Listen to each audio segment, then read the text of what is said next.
pessoas, e aí, tudo em paz? Bacana. Eu sou Carlinhos Veiga e estou aqui com mais um vídeo. Nesse vídeo aqui eu vou explicar um pouquinho sobre algumas relações do campo harmônico maior e também vou contar um pouco sobre a história, que eu brinco sempre assim, de como a minha ficha caiu nessa história do campo harmônico maior, no entendimento completo, na apreciação, vamos chamar assim, ó, na minha audição, quando a minha percepção musical finalmente fez o link, né, do que eu ouvia, né, do que eu estava escutando com o que eu estava estudando. Como foi que essas informações, até então distintas, se encontraram. Então, eu ia para a universidade e aí lá eu via o professor comentando aquela coisa dos graus da escala do campo harmônico maior, né? A gente usando a nomenclatura do Cóstica, tá, gente? Na verdade tem diversas nomenclaturas, usando a do Cóstica, que foi a que eu estudei, meu livro de harmonia, minha base assim da harmonia veio do livro do Cóstica, que a gente acha aqui na internet. Então ele diz que a gente tem no primeiro grau a tônica, no segundo grau a sobretônica, no terceiro grau a mediante, no quarto grau a subdominante, no quinto grau a dominante, no sexto grau a submediante, no sétimo grau do campo harmônico maior a sensível, tá? Então o professor estava lá explicando, a gente tem aqui essa tonalidade, a gente está aqui em Sol maior, aí então em Sol maior o primeiro grau é o acorde de Sol maior, certo? Quem é a submediante de Sol maior? Aí a gente tinha que pensar, bom, a submediante quem é? O sexto grau. Aí a gente ficava meio na dúvida, a gente não conseguia entender logo aquilo muito de cara, né? Depois as coisas começaram a fazer um pouco mais sentido. A submediante de Sol maior é o Mi menor, é o sexto grau. Aí a gente começa com o tempo a entender essas coisas. Quem é a sobretônica de Sol maior? É o segundo grau. É Lá menor. Beleza. Aí você começa a ver essas coisas.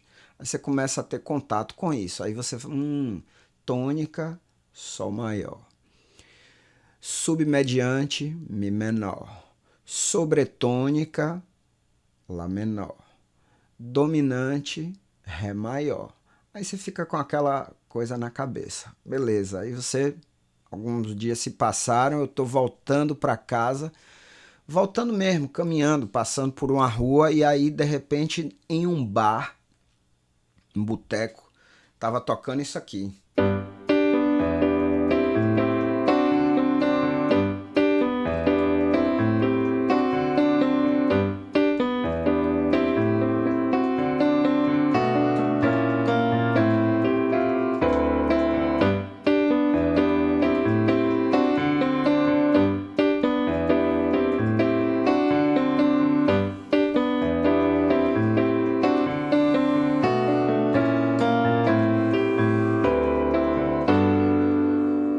Certo? Rapaz, eu tava andando e aí de repente eu parei. E aí comecei a ouvir aquele negócio. Eu falei assim, velho, é isso que o cara tá tentando me explicar lá na sala de aula. E eu agora tô conseguindo ouvir esse negócio, porque ali eu consegui perceber essa relação da tônica com a submediante, com a sobretônica e com a dominante, tá? Então, essa é a questão. A gente, ali naquele momento, isso ficou claro para mim. Aí, claro, quando eu cheguei em casa, aí eu fui doido pro violão e fui experimentar. Eu falei, deixa eu experimentar isso aqui em outro tom. Aí, claro, eu tinha escutado, não sabia que eu estava em Sol maior, mas cheguei em casa, como as notas no violão em Sol maior eram bem fáceis para eu tocar, eu fiz o Sol maior. Aí eu falei, deixa eu experimentar essa relação aqui em outro tom. Aí fui pro Lá maior. Aí deu isso aqui.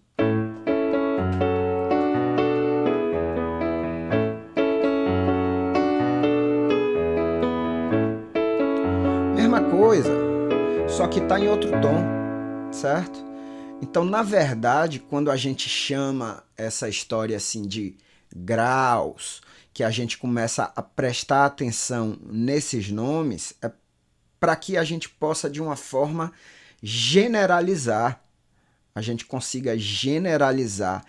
E o mais interessante é quando a gente consegue ouvir aquilo que a gente está lendo ali, tá? Por exemplo, esse último que eu fiz agora foi em Lá maior. Se eu quero fazer em Fá maior,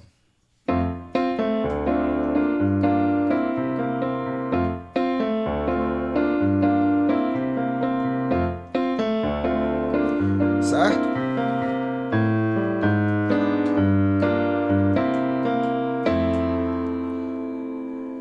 Por quê? Porque a gente começa a se habituar com essas relações, a gente começa a, na hora de tocar, a gente não precisa mais ficar pensando, ah meu Deus, eu estou aqui agora em Ré maior, qual é o sexto grau? Claro que no começo a gente vai pensar isso, se eu estou em Ré maior,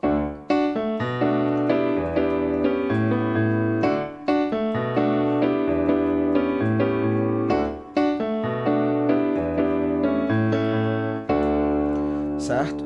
No começo a gente pensa isso, mas com o passar do tempo, com a prática, a gente tocando, a gente praticando essas coisas, fica muito natural, fica muito natural mesmo no ato de tocar e principalmente o mais importante, no ato de ouvir.